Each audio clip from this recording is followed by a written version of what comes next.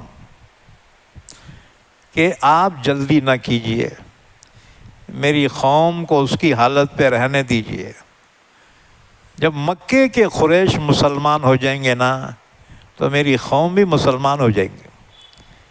اطراف کے قبیلے مکے والوں کے ایمان لانے کا انتظار کر رہے تھے، وہ ایمان لائے تو ہم لیں گے۔ اسی لیے فتح مکہ کے دن جب مکے والے ایمان لائے نا، پھر قبیلے کے قبیلے جو ہے مدینے کی طرف چل پڑے اور مسلمان ہو گئے۔ اذا جاء نصر اللہ والفتح ورأیت الناس يدخلون فی دین اللہ افواجا، اس میں اللہ نے اسی منظر کو بیان کیا۔ تو سراقہ بن مالک نے اپنے قبیلے بنو مدلج کے متعلق کہا کہ میری قوم پر جلدی نہ کیجیے، ان کے حال پہ چھوڑیے، جب مکے کے قریش مسلمان ہوں گے تو یہ بھی مسلمان ہو جائیں گے۔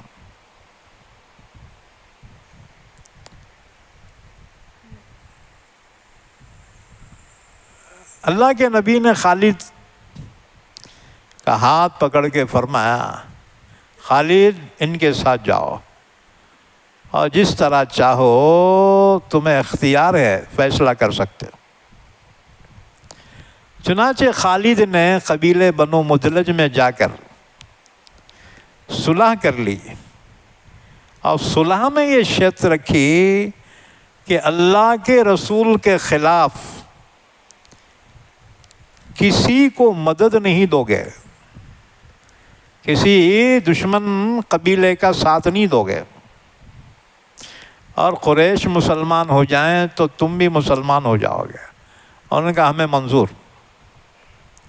تو اللہ نے فرمایا ان لوگوں سے نہ کو لڑو، کیونکہ ان کا تمہارا معاہدہ ہو چکا ہے امن کا۔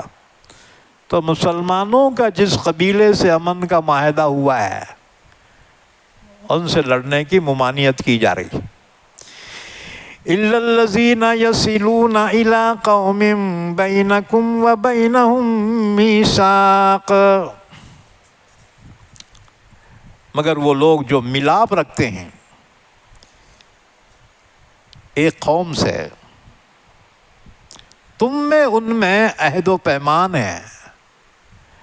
أَوْ جَاءُوكُمْ حَسِرَتْ صُدُورُهُمْ، یا وہ تمہارے پاس آتے ہیں اس حال میں کہ ان کے دل تنگ آ گئے ہیں، وہ لڑنا نہیں چاہتے تم سے بھی اور اپنی قوم سے بھی۔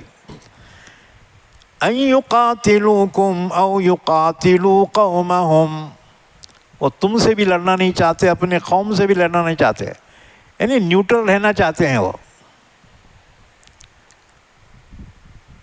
وَلَوْ شَاءَ اللَّهُ لَسَلَّطَهُمْ عَلَيْكُمْ فَلَقَاتَلُوكُمْ،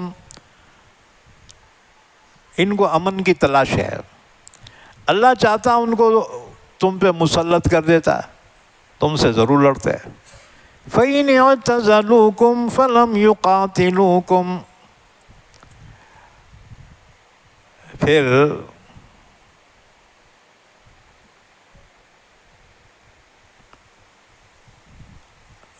یہ لوگ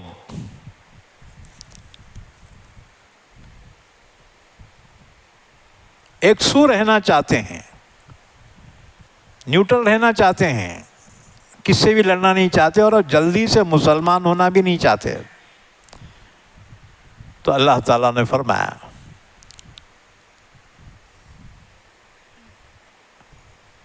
فَإِنِ اعْتَزَلُوكُمْ، اگر وہ تم سے ایک سو رہنا چاہتے ہیں، فَلَمْ يُقَاتِلُوكُمْ، تم سے لڑنا بھی نہیں چاہتے، وَأَلْقَوْا إِلَيْكُمُ السَّلَامَ، تم سے امن کرنا چاہتے ہیں، صلح کرنا چاہتے ہیں، فَمَا جَعَلَ اللَّهُ لَكُمْ عَلَيْهِمْ سَبِيلًا، اللہ نے ان کے خلاف تمہیں کوئی بہانہ نہیں دیا، اب تم ان پہ حملہ نہیں کر سکتے۔ جو قوم امن پسند ہے نا، اللہ نے مسلمانوں کو حکم دیا ان سے بھی تم امن کے ساتھ رہو، ستجدون آخرین یریدون ان یأمنوکم ویأمنوا قومہم، ان قریب ایسے لوگ بھی آئیں گے، دوسرے قبیلے، جو یہ چاہتے ہیں تم سے بھی امن سے رہے، اپنے قوم سے بھی امن سے رہے۔ کلما ردوا الی الفتنۃ ارکسوا فیہا، لیکن جب بھی ان کو بھڑکایا جاتا ہے نا، وہ پھر تمہارے مخالف ہو جاتے ہیں۔ فَإِن لَّمْ يَعْتَزِلُوكُمْ وَيُلْقُوا إِلَيْكُمُ السَّلَمَ وَيَكُفُّوا أَيْدِيَهُمْ، اگر ایسے لوگ جو صلح کر کے پھر بدماشی پہ اتر جاتے ہیں، اگر یہ تم سے ایک سو نہ رہیں، خاموش نہ رہے اور تمہارے ساتھ صلح نہ کرے، تم سے اپنے ہاتھوں کو نہ روکے، فَخُذُوهُمْ، تو ایسوں کو پکڑو، وَاقْتُلُوهُمْ حَيْثُ ثَقِفْتُمُوهُمْ، ان غداروں کو جہاں پاؤ وہاں مارو، وَأُولَئِكُمْ جَعَلْنَا لَكُمْ عَلَيْهِمْ سُلْطَانًا مُبِينًا، ہم نے تم کو ان پر کھلم کھلا غلبہ دیا ہے، تمہیں اختیار ہے ایسے غداروں کو۔ اس کے بعد پھر فرمایا وَمَا كَانَ لِمُؤْمِنٍ أَن يَقْتُلَ مُؤْمِنًا إِلَّا خَطَأً، کسی مسلمان کو کسی مسلمان کا قتل کرنا جائز نہیں ہے، حرام ہے، مسلمان کا قتل حرام ہے۔ لیکن جہالت اتنی بڑھ گئی مسلمانوں میں، بات بات پہ قتل ہو رہے ہیں، مرڈر ہو رہے ہیں۔ اللہ تعالیٰ ان مسلمانوں سے سمجھے، کسی مسلمان کو جان بوجھ کر قتل کرنا، اللہ نے فرمایا اس کی سزا وہی ہے جو کافر کی سزا ہے۔ کافر کی سزا یہ ہے جہنم میں ہمیشہ ہمیش کے لیے جلے گا، تو مسلمان کو قتل کرنے والا بھی جہنم میں ہمیشہ ہمیش جلے گا۔ تفصیلات آگے آ رہی ہیں، وقت مکمل ہو گیا، انشاءاللہ وہ جو آیتیں رہ گئی ہیں ان کی تفسیر آئندہ مجلس میں ہوگی انشاءاللہ تعالی۔ اللہ سے دعا ہے اللہ ہم سب کو قرآن کریم سمجھنے کی، عمل کرنے کی توفیق عطا فرمائے۔ درود شریف پڑھ لیں، دعا فرما لیں۔ اللہم صلی علی محمد وعلی آل محمد بارک وسلم۔ یا اللہ ہمارے گناہوں کو معاف فرما، ہماری خطاؤں سے درگزر فرما، ہم سب کو علوم قرآن عطا فرما۔ یا اللہ ہمارے مرحومین کی مغفرت فرما، سب کو جنت الفردوس عطا فرما۔ ہمارے اہل و عیال کی، ہماری اولاد کی، اولاد کی اولاد کی، سب کی حفاظت فرما، سب کو شفائے کاملہ عطا فرما۔ یا اللہ ایمان والوں کی روزی روٹی میں برکت عطا فرما۔ یا اللہ ایمان والوں کے گھروں میں برکت عطا فرما، جب تک زندہ رکھ ہم تمام کو اسلام پر زندہ رکھ، اور خاتمہ ایمان پر فرما۔ وصلی اللہ علی نبینا محمد وعلی آلہ وصحبہ اجمعین برحمتک یا ارحم الراحمین۔